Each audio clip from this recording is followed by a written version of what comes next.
நம்ம சேனல்லேருந்து தொடர்ந்தாப்பில் நீங்கள் வீடியோக்களை பார்க்க நினச்சிங்கன்னா இதுவரை நம்ம சேனலை சப்ஸ்கிரைப் பண்ணுங்க. சப்ஸ்கிரைப் பண்ணிங்க. கீழே பெல் சிம்பல் இருக்கும், அதையும் கிளிக் பண்ணிங்க. சரி வாங்க நம்ம வீடியோக்குள்ளே போகலாம். புதுக்கோட்டை கடைத்தெரு. மதிய 1 மணி. உச்சி வெயிலில் 10 அடி நடந்தாலே வியர்வை கொட்டத் தொடங்கி கால்கள் அனிசியாக நிழலை தேடுகின்றன. ஆனால் இந்த உக்கிர வெயிலில் பாட்டி ஒருவர் கனத்த 2 சாக்கு மூட்டைகளை தரதரவனை இழுத்து கொண்டு சென்றார். பாட்டிக்கு 75 வயதுக்கு மேல் இருக்கும். கூன் விழுந்த முதுகோடு தடுமாற்றத்தோடு சென்றார் அந்த பாட்டி. கீழராஜ வீதி சந்திப்பு அருகே அந்த பாட்டி சாலையை கடக்க நின்றபோது ஆட்டோ ஓட்டுநர் ஒருவர் தன் ஆட்டோவை நிறுத்திவிட்டு மற்ற வாகனையும் நிறுத்தச் சொல்லி பாட்டிக்கு உதவினார். சாலையின் மற்றொரு புறத்திலிருந்து வந்த டெம்போ வாகனம் கண்ணிமிக்கு நேரத்தில் பாட்டி இழுத்துச் சென்ற சாக்கு மூட்டை மேல் ஏறிச் சென்றது. நல்ல வேலை, பாட்டிக்கு எதுவும் ஆகவில்லை. ஆனால் மூட்டையில் இருந்த அட்டைகளை எல்லாம் தரையில் சிதறிவிட்டன. பதறிய பாட்டி அவசர அவசரமாக அட்டைகளை மூட்டைக்குள் வைத்தார். ஓடிச் சென்று அவருக்கு உதவினோம். ஏன் பாட்டி, இந்த வெயிலில் கஷ்டப்பட்டு மூட்டையை இழுத்துட்டு போகிறீங்க? எங்கன்னு சொல்லுங்கள், நானே கொண்டு போய் விடுறேன் என்றேன். அட்டைகளை திரும்பவும் சாக்கில் வைத்த ஆசுசுவாசத்தில், பரவாயில்லப்பா, மூட்டையை போடுற இடம் பக்கத்தில் தான் இருக்குது, உனக்கு எதுக்குப்பா சிரமம் என வேலைகளை நானே பார்த்துக்கிறேன் என்றார் அந்த வயதான பாட்டி. மேற்கொண்டு பேசுவதற்கு ஒன்றுமில்லை என்பதால் அவருடன் சென்று மூட்டைகளை பழைய பேப்பர் வாங்கும் கடையில் விற்கும் வரை காத்திருந்தோம்.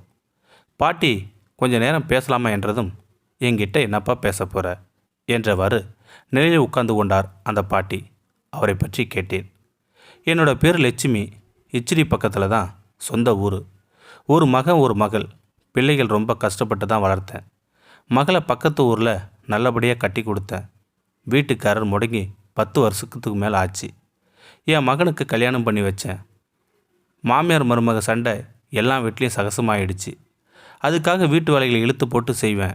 ஆடுகளை ஓட்டிக்கிட்டு காலையில் போனால் மேய்ச்சிட்டு வர்றதுக்கு ராத்திரி ஆகிடும். அப்படியே சண்டை சச்சரவு வந்துக்கிட்டே இருந்துச்சு. அப்போ தான் திடீர்னு ஒரு நாள் உடம்புக்கு முடியாமல் போயிடுச்சு. அப்போவும் சண்டை வர செத்தாலும் பரவாயில்லன்னு பட்னி கிடந்தனா. அதுக்கு மேலே அங்கே இருக்க பிடிக்கல. அந்த வைராக்கியத்தோடு வீட்டை விட்டு வந்துட்டேன் என்ற லட்சுமி பாட்டி கலங்கங்கண்களை முந்தானியில் துடைத்து கொள்கிறார். என் நிலைமை இப்படியானாலும் அவங்க யார் மேலேயும் எனக்கு கோபம் இல்லை. திட்டிக்கிட்டாவது உடம்பு முடியாமல் கிடக்கிற என் வீட்டுக்காரருக்கு நேரத்துக்கு சோறு கொட்டுறாங்க. அதுவே எனக்கு பெரிய சந்தோஷம். நம்ம எங்கேயாவது போய் வேலை பார்த்து வயிற்ற கழுவிக்கலாம்னு அங்கேருந்து கிளம்பிட்டேனா. வீட்டை விட்டு கிளம்பி வந்து முதல்ல எங்கே போகிறது என்ன செய்கிறதுன்னு தெரியல. பஸ் ஸ்டாண்டையே சுற்றி வந்தேன். 2-3 நாள் பட்னியாக கிடந்தேன். ஆனால் திருடக்கூடாது, பிச்சை மட்டும் எடுத்துடக்கூடாதுன்னு மட்டும் வைராக்கியமே இருந்தேனா. ஒரு வழியாக கடையை பெருக்கிற வேலை கிடைச்சிது. ராஜா ஃபர்னிச்சர் கடைக்கு பக்கத்தில் இருக்கிற 2 கடைகளை கூட்டி பெருக்கிற வேலை கொடுத்தாங்க. தினமும் காசு கொடுத்துடுவாங்க. அதை வச்சு காலையிலையும் மத்தியானமும் சாப்பாட்டை முடிச்சிடுவேன். ராத்திரி சாப்பாட்டுக்கு என்ன பண்ணுறதுன்னு தெரியாமல் இருந்தப்போ தான் அட்டைகளை பொறுக்கி விற்கலாம்னு தோணுச்சு எனக்கு. காலையில் எழுந்திரிச்ச உடனே 2 கடைகளையும் கூட்டி பெருக்கிட்டு பழைய அட்டை பொறுக்கி கிளம்பிடுவேன். காலையில் 6 மணிக்கு ஆரம்பித்தா மூட்டை கட்டுறதுக்கு 10 மணி ஆகிடும். கீழராஜ வீதி, பிருந்தாவனம் கீழே வீதின்னு தெருவா அலைஞ்சி கிடைக்கிற அட்டைகளை பொறுக்கி ஒரு இடத்துல மூட்டை கட்டி வச்சிருவேன். மூட்டையை என்னால் தூக்க முடியாது. அதனால் இழுத்துக்கிட்டே போய் பேரங்குளத்துக்கிட்ட இருக்கிற இரும்பு கடையில் எடைக்கு போட்டு காசு வாங்கிப்பேன். தெருவா அட்டையை பொறுக்கி மூட்டையை கட்டி வச்சிடுவேன். டீ குடிச்சிட்டு வர்ற நேரத்தில் அந்த மூட்டையை யாராவது திருடிக்கிட்டு போயிடுவாங்க. நான் கஷ்டப்பட்டு இழுத்துக்கிட்டு போகிறத பார்க்குற சில பேர் 50-100 ரூபான்னு கொடுப்பாங்க. எவ்வளோ வற்புறுத்தி கொடுத்தாலும் நான் வாங்க மாட்டேன். பழைய அட்டைகள் விற்றா 100 ரூபாய் வரை கிடைக்கும், அதுவே போதும்னு சொல்லிவிடுவேன் அவங்கக்கிட்ட. ராத்திரி சாப்பாட்டுக்கு போக மீதி இருக்கிற காசை சேர்த்து வச்சுருக்கேன்.